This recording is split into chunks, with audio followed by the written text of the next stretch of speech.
Hello guys, ഇതാണ് കോലാപുരം beach.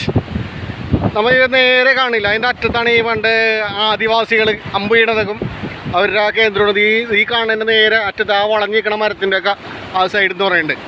അവരാണ് അവിടെ താമസിക്കണത്. അങ്ങോട്ട് ചെന്ന് കഴിഞ്ഞാൽ അവർ അമ്പ് ചെയ്യും ഒക്കെ ഇങ്ങനെ പറയുന്നുണ്ട്.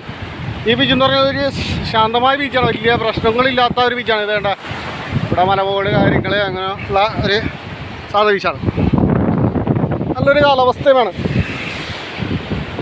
ഇത് നമ്മുടെ അവിടുത്തെ പോലെ ആൾത്തിരക്കില്ല ഇവിടെ, ചെറിയൊരു ഇതൊക്കെ മാത്രമേ ഉള്ളൂ. പക്ഷെ നല്ല സൂപ്പറാണ് കാണാനൊക്കെ ആയിട്ട്. പറയാം മരങ്ങളും കാര്യങ്ങളും അങ്ങനെയൊക്കെയുള്ള ശാന്തസുന്ദരമായ ഒരു ഇതാണ്. അത് വെള്ളടിയൊക്കെ ഉണ്ട് അവിടെ. പിന്നെ അതെന്ന് പറഞ്ഞു കഴിഞ്ഞാൽ നമുക്കിവിടെ വലിയ പരിചയമില്ലാത്തതുകൊണ്ട് നമ്മളിങ്ങനെ